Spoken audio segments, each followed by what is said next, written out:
Hello chess fans, this is Rick from Chess to Impress with the first video on the 5th Vugar Gashimov Memorial played in Shamkir in Azerbaijan.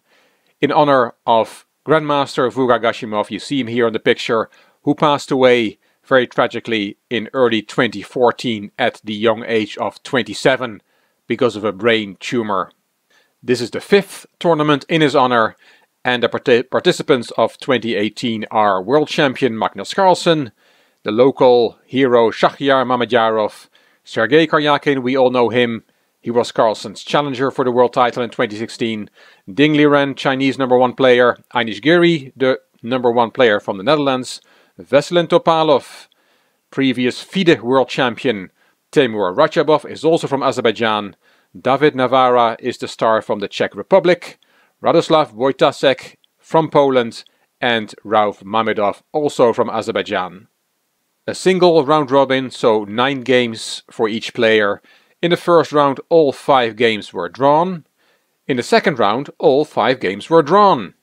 And what happened in the third round? Yes, all games were drawn. And then on Sunday the 22nd of April the first 2 games of the round also ended in a draw.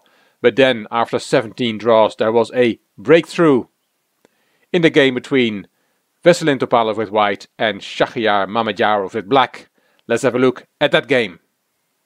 Topalov opened e4 and e5 from Mamedyarov. Knight f3, knight c6, bishop e5, the Spanish, the Ruy Lopez. a6, bishop a4, knight f6.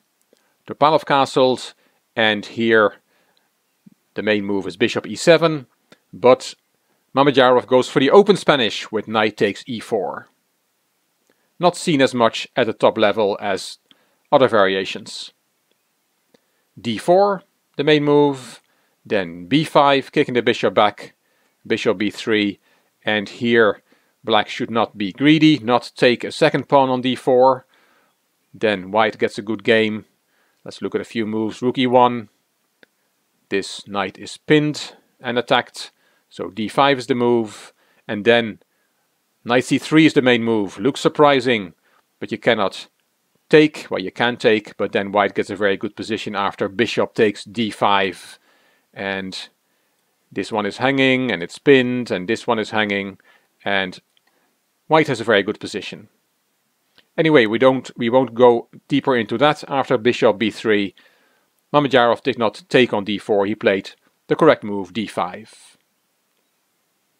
d takes e5 from Topalov, bishop e6, developing that bishop, and here there are many moves. c3 is the main move, but knight bd2 is also a main move, and queen e2 is played a lot, but Topalov goes for a 4th option, bishop e3. Bishop e7 from Mamedyarov. Now c3, black castled, knight bd2, and here queen d7 is the main move, but Mamedyarov decided to take on d2. Queen takes, knight a5, hitting the bishop. Topalov does not want to part with his bishop pair, so plays bishop c2, and the knight goes to the nice square on c4. Hitting the queen, hitting the bishop, hitting the unprotected pawn on b2. Topalov played queen d3 and has a little threat here. Checkmate is being threatened on h7. So g6 from Mamedyarov, and now bishop h6, attacking the rook.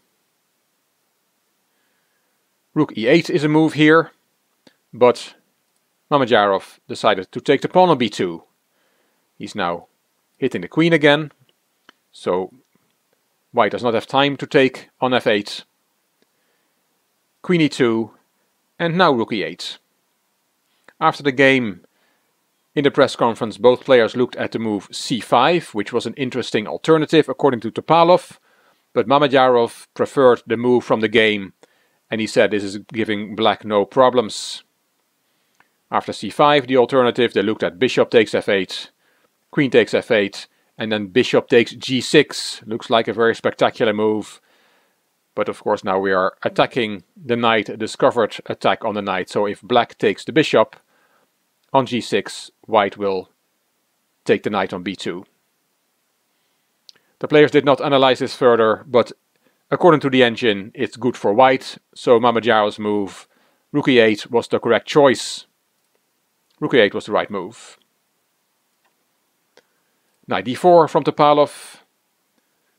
Bishop back to d7, he did not want to part with his bishop pair either. f4, c5, knight f3, queen b6, and you always have to be careful with your king and your opponent's queen on the same diagonal.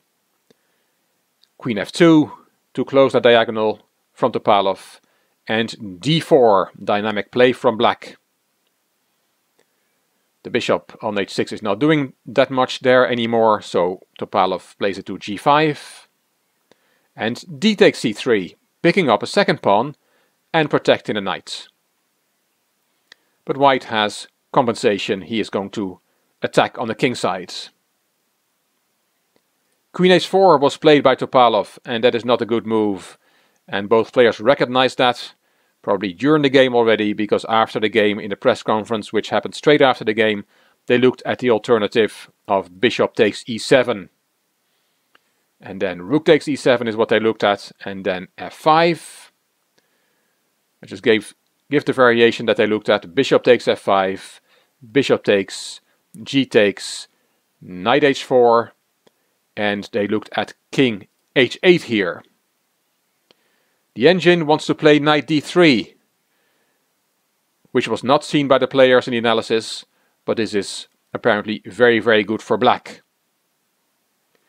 But just to show you what the players looked at in the press conference, king h8, and then knight takes f5, hitting the rook, rook takes the pawn, queen g3, with a checkmate threat on g7, and also hitting the rook, but then black can deal with both threats with queen f6, and then knight h6 is what I looked at.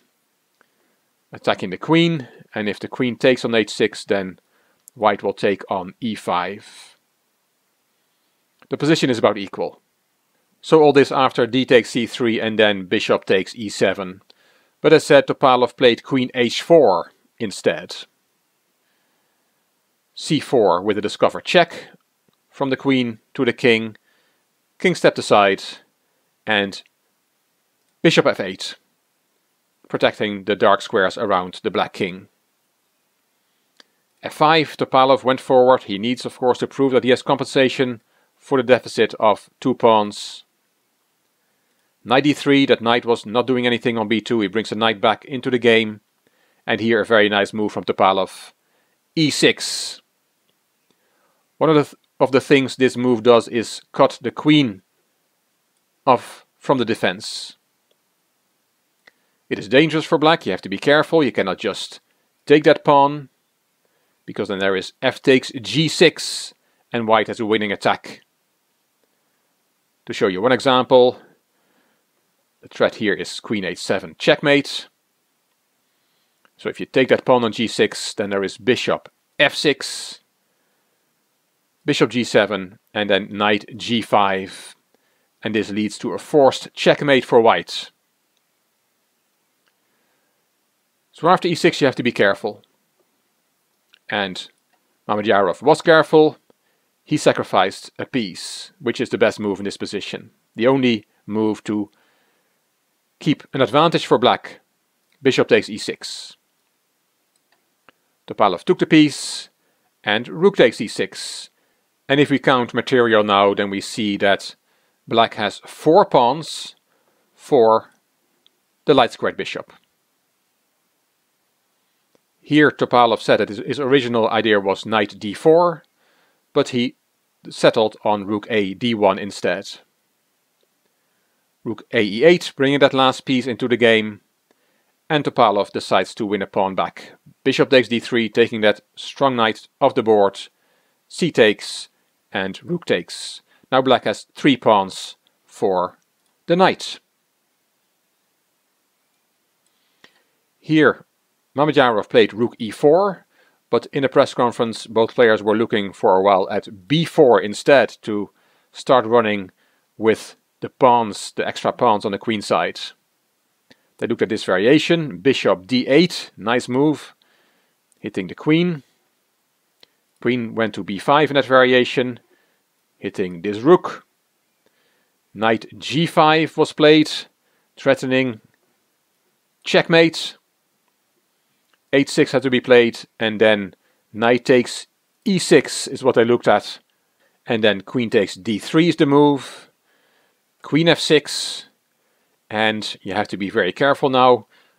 There's lots of white pieces attacking the black king, and there's a checkmate threat. Just to show you the threat, let's make a very stupid move for black. Let's play a5, and then we see how this leads to mate in 3. Queen takes f7 check, king h8, bishop f6 check. You have to interpose the bishop, and checkmate. So that is the threat after queen f6. And that's why this variation continues with queen takes f1 check. And then queen takes and rook takes e6. And black has rook and 3 pawns for the queen. And only black has winning chances here. So this variation started after rook takes d3. And then the move b4. One more line I have to show you. We already saw bishop d8, queen b5, and then knight g5 with a checkmate threat, h6, and then we just looked at knight takes e6. But Topalov said, no, I will not play knight takes e6 here, I will start with queen f2, and then this variation came on the board. f5, and then white takes on e6, black takes on d3, and knight takes f8. The rook can choose which piece to play, which piece to take, and he takes on d8.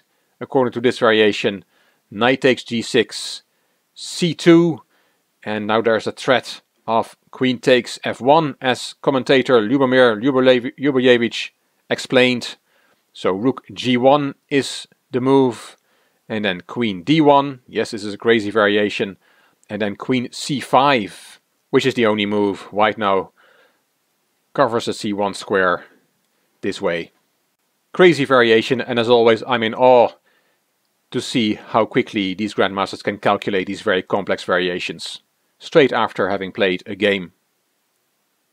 Okay, back to the game. Rook takes d3 happened, and then rook e4 instead of b4 that we just looked at for a while. Rook e4 was played by Mamedyarov. Hitting the queen, bishop f4, and now bishop e7. Mamedyarov said that he thought he could play for more than a draw. And he then said that h6 instead would have been a draw. And Topalov said, yes, of course. And they showed this variation. Why is this a draw? The engine, by the way, agrees. Rook takes c3 to take that very dangerous pawn off the board. And then black has a fork. White has to give a piece. Knight takes g5. H takes. Queen takes check. Queen interposes. And queen h4. Bishop g7. The conclusion from the grandmasters and also from the engine was that this position is about equal. But Mamedyarov played for more. He played bishop e7, wanted more than a draw. And the engine indeed agrees that black is better here, somewhat better. But Mamedyarov was getting low on time. Queen c3, the queen was attacked. And now c2 is not a good move, which proves that passed pawns must not always be pushed, because rook c3, and this is okay for white. But after queen g3, b4 is a much better move and was played by Mamedyarov. Knight g5 from Topalov, hitting the rook on e4, and Topalov commented, now it's very bad for black, I think. The engine does not agree. The engine thinks that black is still better here. The knight was taken. Bishop takes, queen e6, h3, and queen e5, a move that Topalov had missed, as he said after the game, but he also said it's still good for white. The engine thinks that black is still slightly better. King h2, the queens were swapped, and this is move 36. Mamedyarov had still to make 5 moves till the time control. He was very low on time and now made a mistake. He played h6. He commented, "This was a bad move. I saw the drawing line but was low on time." The drawing line that he saw, he showed. Rook e1 instead leads to a draw. This is the variation Mamedyarov showed. Rook takes, bishop f6 with a checkmate threat. So the rook has to hurry back, and then rook d8, rook takes, bishop takes, and the players assess this as a draw, and the engine agrees. 3 pawns for the bishop. Very complicated, but this probably would end in a draw with correct play. But Mamedyarov played the bad move h6. Topalov said, "Thank you very much, I'll take it." Rook e1, rook f6, attacking the pawn on a6. So rook 1 to e6 was played. Rook back to f2, rook e2, rook d5. Mamedyarov swapped a pair of rooks and played f6. Bishop e3 was the last move of the game. The time control was reached. This was move 42, and Mamedyarov thought about the position and saw that he is lost, and he resigned. Indeed, the engine agrees that white has a winning advantage now. This is the main line from the engine. Rook c8 makes sense to go behind the passed pawn. Then king e2, king f7. Black also has to centralize his king, and then white has rook c5. And if you then swap those rooks, we also have that same endgame of bishop against pawns, but now it's bishop against 2 pawns. And the king is already centralized, the white king, and the b4 pawn is hanging. And if you play a5, there is bishop b6, and you have to play the pawn up again, and then king d3, and this is indeed an easy technical win for white. Big win for Topalov, the oldest player in the tournament, against the local favorite Shamkir Mamedyarov. The remaining 2 games of the round also ended in draws, which means that we have now, after 4 rounds, 19 draws and 1 decisive result. This is the cross table which I took from the tournament website. You can see Veselin Topalov there on top with 2.5 out of 4. They didn't put the players in ranking order, but it doesn't really matter because everybody else is on 2 points apart from Mamedyarov, who was on 1.5, 1.5, and he should be at the bottom of this table. Let's see what the remaining 5 rounds will bring. Hopefully we will see some more decisive results in this tournament. I want to say a big thank you to Dan OH for his very generous contribution on PayPal. If you want to support the channel, the link is in the description box. I hope you enjoyed this video, and if you did, I hope you will give it a thumbs up, and that you will subscribe to the Chess to Impress channel, and that you leave a comment. I will read all the comments and I will reply to them all. You also may want to check out my Chess to Progress channel. The link is in the description box. This is Rick for Chess to Impress. Thank you for watching.